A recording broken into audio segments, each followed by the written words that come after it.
Hi అండి, welcome to our channel. ఈరోజు వీడియోలో లంచ్ బాక్స్లోకైనా లేదా లంచ్లోకి క్విక్గా రైస్ వెరైటీ చేయాలనుకుంటే ఇలా చేసుకోవచ్చు. చాలా తక్కువ టైంలో, కేవలం 10 నిమిషాల్లో చాలా టేస్టీగా ఉంటుందండి. తక్కువ ఇంగ్రీడియంట్స్తో చేసుకోవచ్చు. Simple and tasty recipe. నేను రైస్ని అయితే ముందుగానే ఉడికించి పెట్టుకున్నాను. 4 కప్పుల రైస్కి నేనైతే చేస్తున్నానండి. స్టవ్ వెలిగించుకొని కడాయి పెట్టుకొని అందులో ఆయిల్ 3 స్పూన్స్ ఆయిల్ అయితే వేసుకొని, తర్వాత జీలకర్ర, హోల్ గరం మసాలా వేసుకోవాలి. చెక్క, 4 లవంగాలు, 2 యాలకలు, 1 అనాస పువ్వు, 2 స్పూన్ల జీడిపప్పు వేసుకొని వేయించుకోవాలి. కొంచెం వేగిన తర్వాత మనం అందులోకి రెడీ చేసి పెట్టుకున్న వెల్లుల్లి తరుగు అయితే ఉంటుందండి.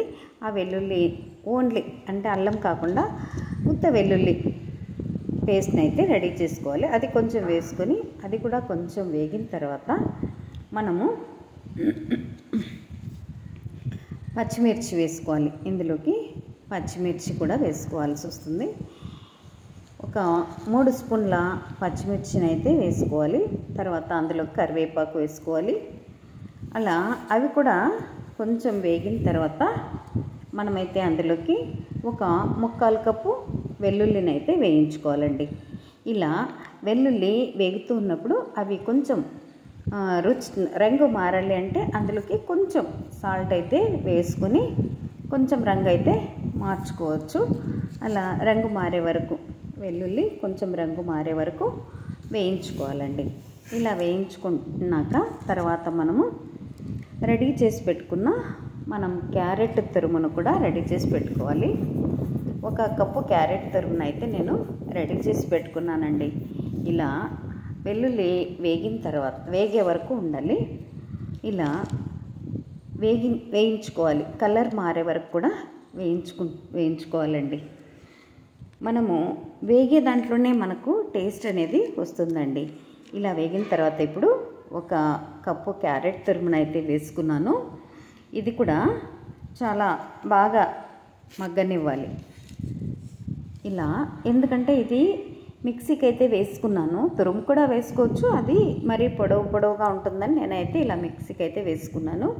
మిక్సీకి వేసుకున్నాం కాబట్టి చాలా త్వరగానే మగ్గిపోతుంది. ఇలా మగ్గిన తర్వాత మనం అందులోకి కొంచెం మిరియాల పొడిని అయితే వేసుకోవాలి. ఇలా మిరియాల పొడిని కూడా కాసేపు వేగనివ్వాలి. తర్వాత కొంచెం ధనియాల పొడి కూడా వేసుకోవాలి. ఇలా వేసుకొని 2 నిమిషాలు అలా వేయించేస్తే మగ్గిపోతుందండి. చాలా త్వరగా కూడా అయిపోయే టిఫిన్ అండి ఇది. చూడండి, క్యారెట్ తురుము అయితే బాగా మగ్గిపోయింది. ఇప్పుడు మనము రెడీ చేసి పెట్టుకున్న వైట్ రైస్ని అయితే అందులోకి వేసుకొని కలిపేసుకోవాలండి. ఇలా కలుపుకొని బాగా కలుపుకోవచ్చు. ఇలా కలుపుకున్న తర్వాత చక్కగా లంచ్ బాక్స్లోకి అయితే రెడీ చేసుకోవచ్చండి. టైం లేనప్పుడు మనము డిన్నర్కి కూడా రెడీ చేసుకోవచ్చు. చాలా బాగుంటుంది. ఇలా ఒకసారి మీరు కూడా ట్రై చేయండి. ట్రై చేసి ఎలా వచ్చిందో కామెంట్ బాక్స్లో అయితే కామెంట్ చేయండి. బాగా నచ్చింది అనుకోండి, మీ ఫ్రెండ్స్కి, మీ రిలేటివ్స్కి కూడా షేర్ చేయండి. నా ఛానల్ని సబ్స్క్రైబ్ చేయండి. చూడండి ఎంత బాగుంటుందో. టేస్ట్ చేసి మీరు కూడా ట్రై చేసి టేస్ట్ చేసి చెప్పండి. Thank you for watching.